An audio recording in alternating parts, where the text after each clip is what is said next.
बच्चों आज का हमारा टॉपिक है 20.2 यानी दूसरा टॉपिक, जिसका नाम है प्योरिटी ऑफ वाटर।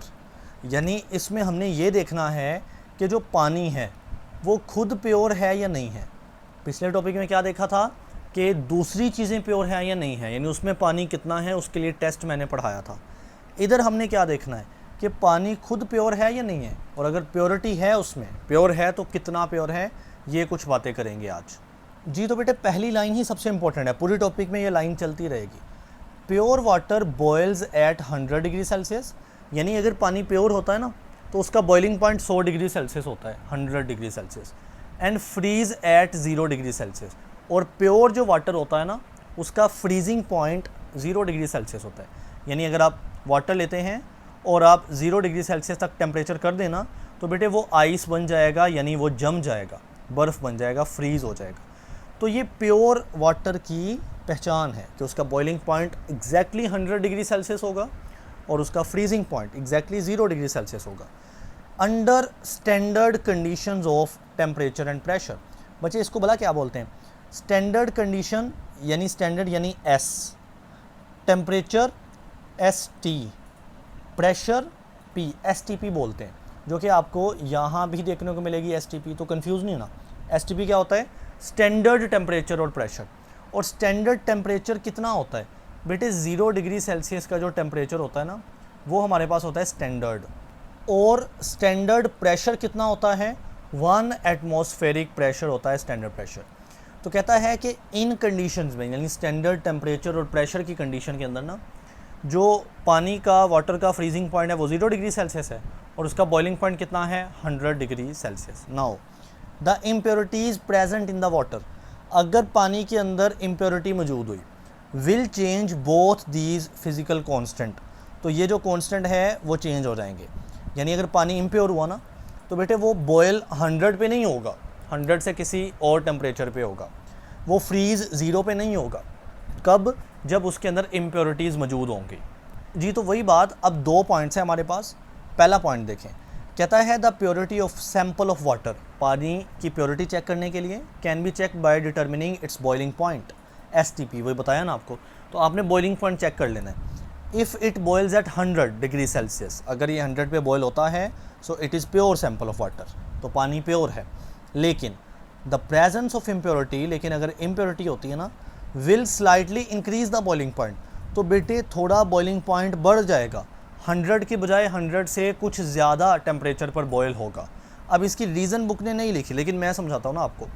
जी तो बेटे समझते हैं, अगर मैं एक इस तरह का कंटेनर बना लेता हूँ ना और उसके अंदर मैं पानी के इस तरह के मॉलिक्यूल बना लेता हूँ, ठीक है, ये पानी के क्या है? मॉलिक्यूल्स। अब सबसे पहले ये समझना है कि बॉइलिंग पॉइंट कौन सा टेम्परेचर होता है, यानी बॉइलिंग पॉइंट क्या चीज़ है। देखें, आप ना इस सब्सटेंस को ऐसे हीट करते रहते हो, हीट करने से मुराद है आप टेम्परेचर बढ़ा रहे हो, टेम्परेचर इंक्रीज़ कर रहे हो। ये हीट को एब्जॉर्ब करके पानी के मॉलिक्यूल ना वेपर्स में तब्दील हो जाते हैं, बुखारात बन जाते हैं, और उन वेपर्स का जाहिर है एक प्रेशर होता है, ठीक है, और एक प्रेशर होता है एक्सटर्नल प्रेशर। एक्सटर्नल प्रेशर यानी जो एटमॉस्फेयर या हवा लगा रही होती है, तो that is the external pressure. अब देखिए, एक्सटर्नल प्रेशर तो आप नॉर्मली चेंज नहीं ना करते, लेकिन आप हीट देते रहते हो, ज़्यादा से ज़्यादा वेपर्स बनते रहते हैं, वो ज़्यादा से ज़्यादा प्रेशर लगाएंगे।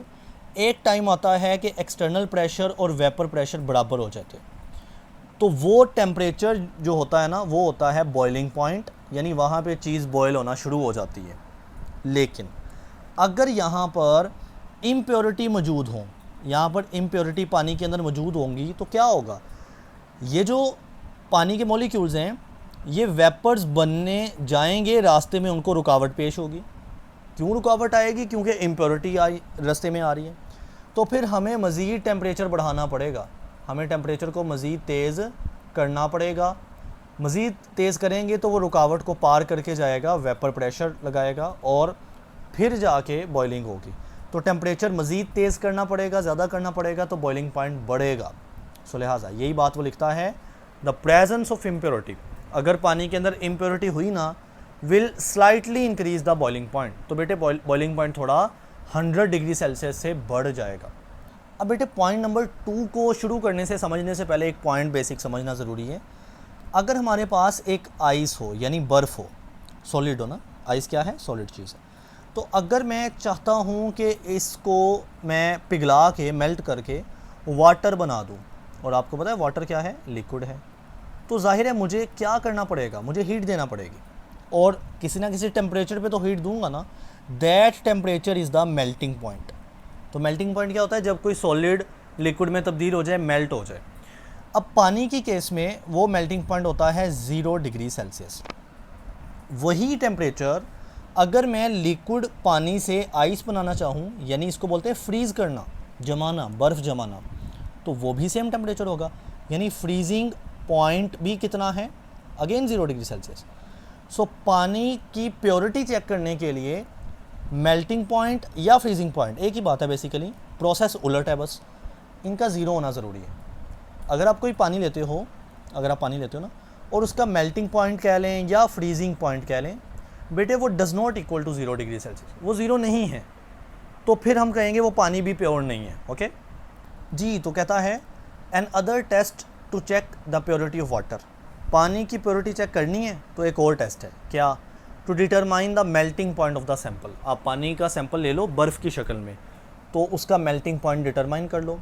फॉर दिस पर्पज़ इसके लिए क्या करना है, cool the sample of water until it freeze, पानी को जमाओ कि वो क्या हो जाए, जम जाए, फ्रीज हो जाए, ठंडा करो उसको। Observe and record the temperature at which ice begins to melt, और फिर जब उसको पिघलाओगे ना आइस को, तो वो मेल्ट करेगी, आप उस टेम्परेचर को ऑब्जर्व करो, ठीक है। If it's melting point is 0 degree Celsius, अगर वो पिघलता हुआ टेम्परेचर कितना हो, 0 degree Celsius, so it is pure water, तो पानी क्या है, साफ़ सुथरा, प्योर है। लेकिन अगली मेन बात, अ melting point below 0 degree Celsius, melting point अगर 0 डिग्री सेल्सियस से कम आ रहा होता है ना, सजेस्ट, वो हमें बताता है the presence of impurities in the sample, कि वो सैंपल इम्प्योर है। अब अगेन वही बात कि हमारी बुक ने नहीं बताया कि 0 डिग्री सेल्सियस से बिलो ही क्यों आता है, जब इम्प्योरिटी होती है ज़्यादा क्यों नहीं आ सकता। तो मैं इसकी रीज़न भी आपको बताता हूँ।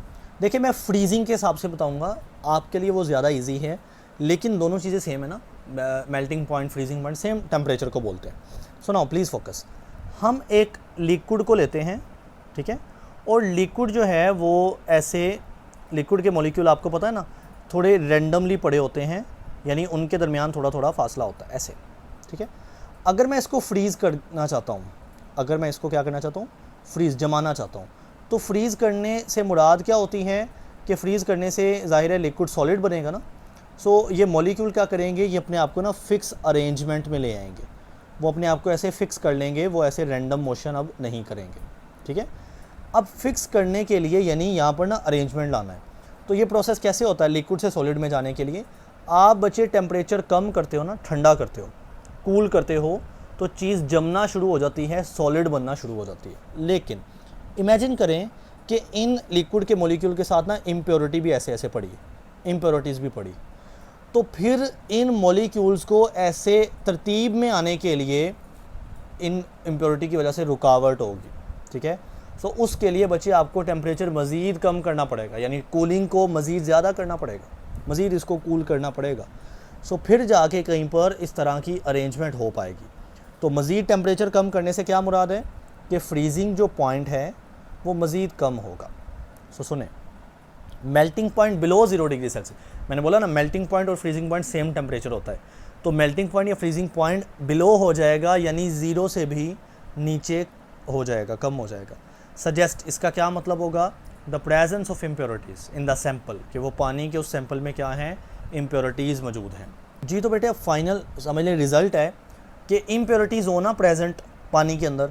सो रेज़ द बॉइलिंग पॉइंट, उसका बॉइलिंग पॉइंट पानी का बढ़ जाता है, मैंने रीज़न के साथ समझाया आपको, but lower the melting point, लेकिन मेल्टिंग या फ्रीजिंग पॉइंट क्या हो जाता है, कम हो जाता है। कब, जब पानी के अंदर इम्प्योरिटी होती है।